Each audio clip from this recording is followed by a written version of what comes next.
Hi everyone, welcome back to Mad About Cards and Crafts and another Brutus Monroe design team project. Today we're playing with the Seasonal Wreath stamp set and dies. So the die for the wreath does work for all three wreaths that are part of this stamp set. I did die cut my wreath out using Kraft Cardstock. Today we're using the Harvest wreath. I was showing you the little notch at the top, so I aligned that notch on the die towards the top, and then it made it easy for me to align my wreath.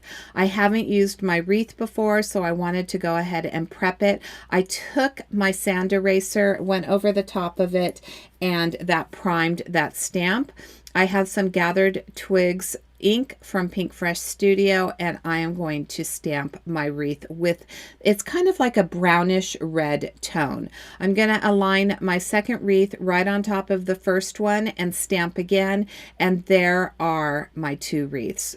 I am going to stamp out the leaves. These are separate leaves that are available in this stamp set. There are also a couple of bows and some gourds. I die cut them out. I used the negative space to align my stamps, and then I'm going to put the pieces back in, use that same gathered twigs ink, and stamp those leaves. Then we're going to move on to the coloring. For today's coloring, I thought I would use my polychromo pencils, and I have kind of a terracotta orange tone pencil. You will notice how sharp my pencils are. I keep my pencils very sharp. The reason for that is it allows for the ink, it allows for the pencil, the color, to get into the fibers of the paper much more easily. I started very light-handed, and then I blended it out. So I started with my lightest color, and then I'm adding some depth with my darker tones, and each time that I'm adding a new layer, I'm going a little bit more heavier handed, so I'm adding a little bit more pressure to those pencils, and that's going to allow me to get a beautiful coating of these polychromo pencils. I did want to mention that if you do have Prisma pencils tend to be more of a wax-based pencil, and they work beautifully as well. You really have to be even more light-handed with the Prisma, because that wax, once you get that buildup, you can't add any more color. With the polychromos, they're a little bit more expensive, but they tend to be a little bit creamier, and I just find that they're super easy to work with. For the oak leaf, I'm adding some purple tones. As you can see, I'm also adding more of a blue purple. That's going to add the shadowing to those leaves. And then I'm going to bring in the second wreath and show you how I colored that. So I just did a little bit of quick coloring on here. For the wreath, I used more of a sagey tone, so you can see right here. And then there's that darker green polychromo up at the top. That's the color that I'm going to use to add shading. So my shading is going to go around the bottom of the pumpkin, on the sides of the leaves, and that again is going to add a little bit more pop to these wreaths. I did have a piece of Kraft Cardstock that I was going to use for my card base. It was cut to 8.5 by 3.5. And well, actually 8.5 by 7, and then I scored it on the 7-inch side at 3.5 to give me a finished card base of 3.5 by 8.5. And you'll notice that I'm going to do some ink blending with some Catherine Pooler inks. Once I start that ink blending, I realize that I need to add some color behind the Kraft cardstock. So that Kraft is going to fall just a little bit too flat to use it as a card base.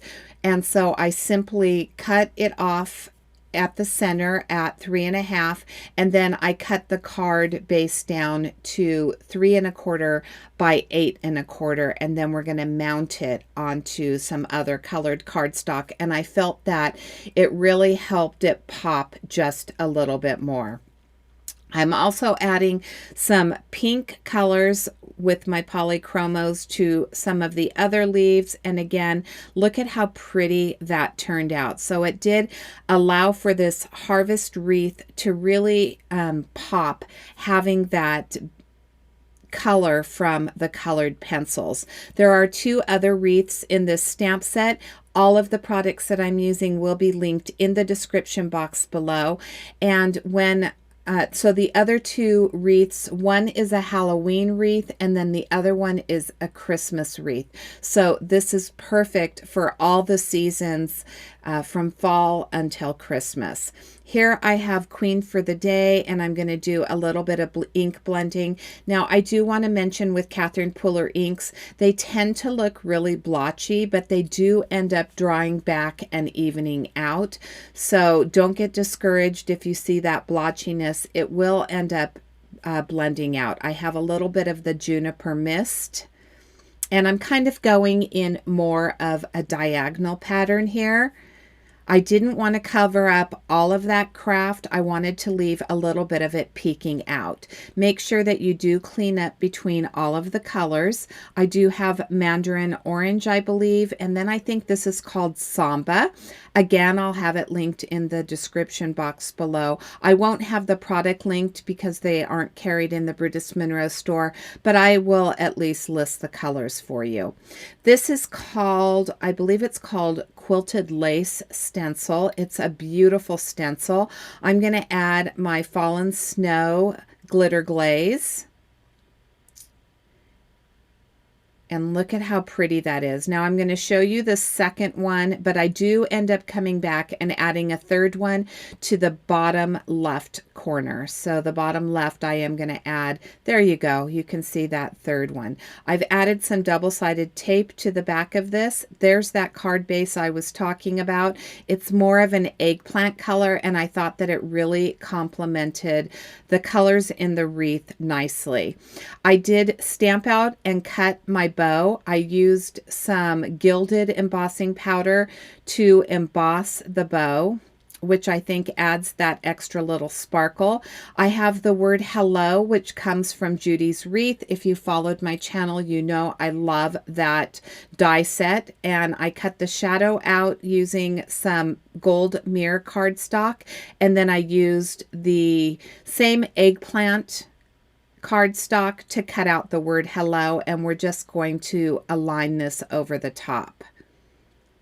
Then we're going to start gluing everything down. I didn't add a lot of dimension to this. I figured that I had so many layers that it was enough for this card, and I love the way that this is coming together.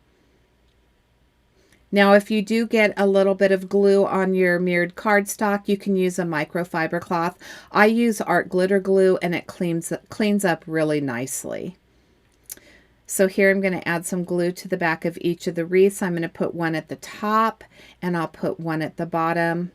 And then I'm going to add my sentiment to the center.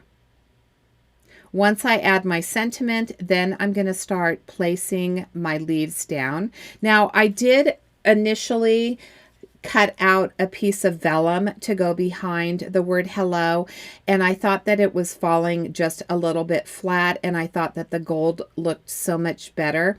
So I'm going to do some splattering in just a few moments, and you're going to notice that I do have some masks. Those were one was the vellum that I had used on the word hello that I thought I was going to use. And then I just cut out 2 of the bows, and I covered up the bows. Of course, you know, I do love my Gonzai Tombi Starry watercolors. So I am going to add a splash of gold splatter to this.